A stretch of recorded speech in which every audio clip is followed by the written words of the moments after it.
বাংলায় হবে না ইসকনের ঠিকানা, ইসকনের চামড়া তুলে নেব আমরা, ইসকনের দালালেরা হুঁশিয়ার সাবধান।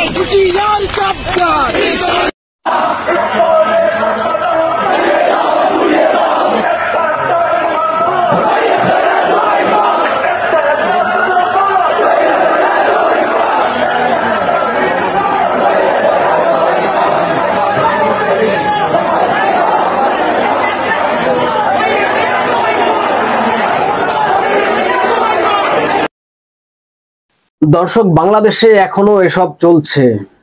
ধৈরা ধৈরা জবাই কর, ইসকনের ঠিকানা এই বাংলায় হবে না, ইসকনের দালালেরা হুঁশিয়ার সাবধান। যে দর্শক, আমি নয়ন রায়, আপনারা দেখছেন ডিজিটাল টিভি। বাংলাদেশে এই কয়েকদিন ধরে যে ঘটনা ঘটেছে, বাংলাদেশের যিনি ইসকনের সাংগঠনিক ছিলেন চিন্ময় মহাপ্রভু, তাকে যখন ঢাকা এয়ারপোর্ট থেকে গ্রেপ্তার করে বাংলাদেশের ডিবি, তারপরে থেকে উত্তাল বাংলাদেশ এবং ঘটেছে নানান রকম ঘটনা।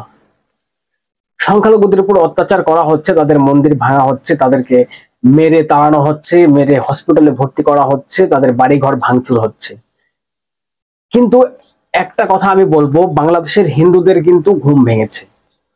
যে হিন্দুরা বছরের পর বছর, কয়েক হাজার বছর ধরে ওই বাংলাদেশ থেকে চলে এসেছিল ভারতবর্ষে, আসতে বাধ্য হয়েছিল, কিন্তু বাংলাদেশের সংখ্যালঘুদের ঘুম ভেঙেছে, বাংলাদেশের সংখ্যালঘুরা জেগেছে। তার কারণেই এই যে যিনি সরকার চালাচ্ছেন ইউনূস, তার কিন্তু ঘুম হচ্ছে না, তার ঘুম কিন্তু হারাম হয়ে যাচ্ছে। এবং এটাই মনে করছেন ইউনূস সরকার যে সংখ্যালঘুরা যেভাবে আন্দোলন করছে তাতে কিন্তু ভাব বেশি ভালো না। বাংলাদেশের এই হিন্দুদের পাশে দাঁড়িয়ে শুভেন্দু অধিকারী আজকে রাজ্যের একমাত্র বিরোধী দলনেতা এবং বিজেপি পার্টি, তারাই একমাত্র বাংলাদেশের হিন্দুদের জন্য, বাংলাদেশের সনাতনীদের জন্য, বাংলাদেশের সংখ্যালঘুদের জন্য পথে নেমেছেন, প্রতিবাদ করছেন। আমি বলতে চাই, বাংলার যিনি আরো পার্টিরা আছেন, যারা আরো পার্টি আছেন, তারা সেকুলার হয়ে গেছেন, তাদের মুখে কুলুপ পেটেছে। বাংলাদেশের সংখ্যালঘুদের নিয়ে কোনো তাদের বক্তব্য নেই। একমাত্র বিজেপি পার্টি তাদেরই দায় পড়েছে সংখ্যালঘুদের পাশে দাঁড়ানোর জন্য। শুনুন আগে শুভেন্দু অধিকারী কি বললেন।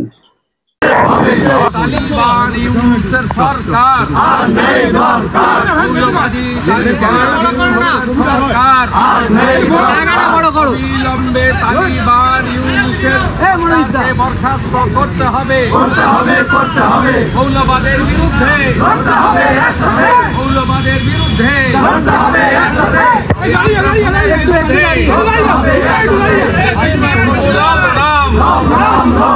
চিন্ময় প্রভু প্রণাম। বাংলাদেশের হিন্দুদের অস্তিত্ব মোছা যায়নি, যাবে না। বাংলাদেশের হিন্দুদের অস্তিত্ব মোছা যায়নি, যাবে না। বাংলাদেশের হিন্দুদের সাথে পশ্চিমবাংলার হিন্দুরা লড়াই করবে।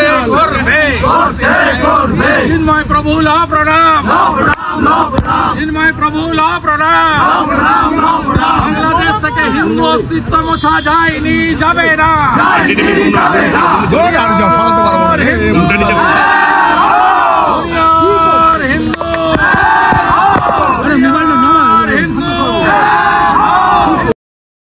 শুভেন্দু অধিকারী জানিয়ে দিলেন, বা আজকে বিধানসভার সামনে থেকে ডাক দিলেন যে দুনিয়ার হিন্দু যারা আছেন সব এক হও, দুনিয়ার হিন্দু যারা আসো সব এক হও, না হলে কিন্তু এর থেকে বেরোনো যাবে না, একে রোখা যাবে না, হিন্দুদেরকে রক্ষা করা যাবে না। তাদের আর কি বললেন শুভেন্দু অধিকারী, শুনুন।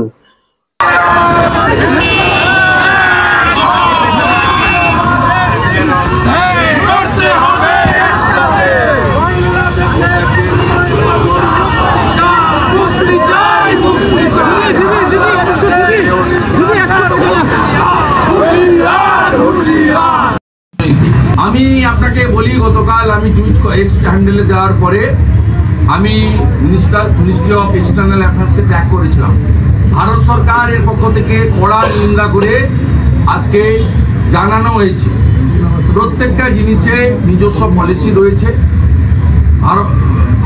ভারতবর্ষ সেই চুক্তিগুলো মেনে চলে এবং আমাদের পররাষ্ট্র নীতি রয়েছে। কিন্তু আমি যে স্টেটমেন্ট করলাম এটা সর্বভারতীয় বিজেপির অনুমোদিত স্টেটমেন্ট, বাংলাতে আমাকে করতে নির্দেশ দেওয়া হয়েছে। তাতে পরিষ্কার বলা হয়েছে কেন্দ্রীয় সরকার, ভারত সরকার শুড অ্যাক্ট।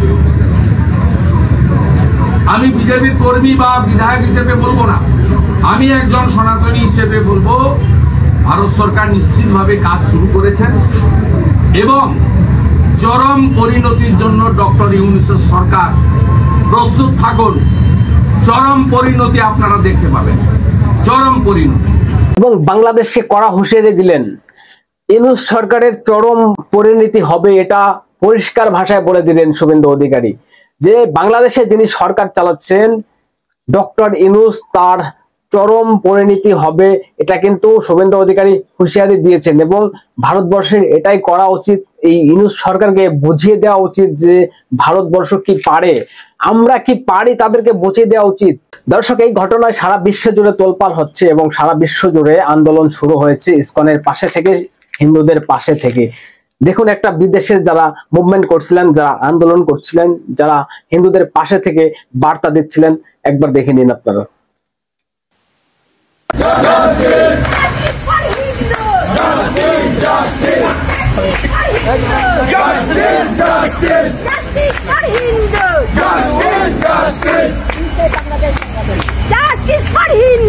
বাংলাদেশ বাংলাদেশ বাংলাদেশ বাংলাদেশ বাংলাদেশ বাংলাদেশ।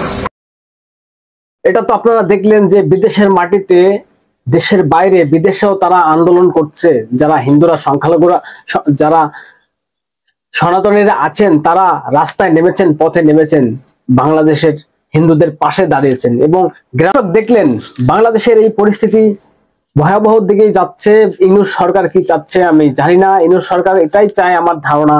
তাদের যারা এই নেতারা আছেন, ছাত্র নেতা, এর কথায় পরিষ্কার যে ইসকনকে নিষিদ্ধ ঘোষণা করতে হবে, ইসকন বাংলাদেশে থাকতে পারবে না এবং ইসকন জঙ্গি সংগঠন, তাদেরকে প্রমাণ করার চেষ্টা করছে। এবং এই ঘটনায় যে ঘটনা ঘটেছে চট্টগ্রামে, সেই দিন চিন্ময় মহাপ্রভুকে যা কোর্টের থেকে বের করানোর সময় একজন আইনজীবীকে মেরে ফেলা হয় এবং সে ছিলেন মুসলিম, নামটা আমার সঠিক মনে নেই, কিন্তু যারা ওখানে হিন্দুদেরকে দমানোর জন্য, তাদেরকে মারপিট করার জন্য ওখানে ছিলেন, তারা এই আইনজীবীকে মনে করেন যে ইনি হচ্ছে হিন্দু, কিন্তু সেই আইনজীবী কখনো এটা প্রমাণ করতে পারেনি বা বোঝাতে তাদের পারেনি যে আমি হিন্দু না, আমি মুসলিম।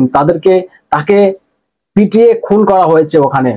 সেইগুলো নিয়ে এই ঘটনাগুলো ঘুরিয়ে দেওয়ার চেষ্টা হচ্ছে এই ইসকনের উপরে, যারা শান্তিপূর্ণভাবে আন্দোলন করছে, যারা তাদের 8 দফা দাবি, ন্যায় দাবি, তারা সেই ন্যায় দাবি উপলক্ষে তারা আন্দোলন করছে, তাদেরকে দমানোর জন্য।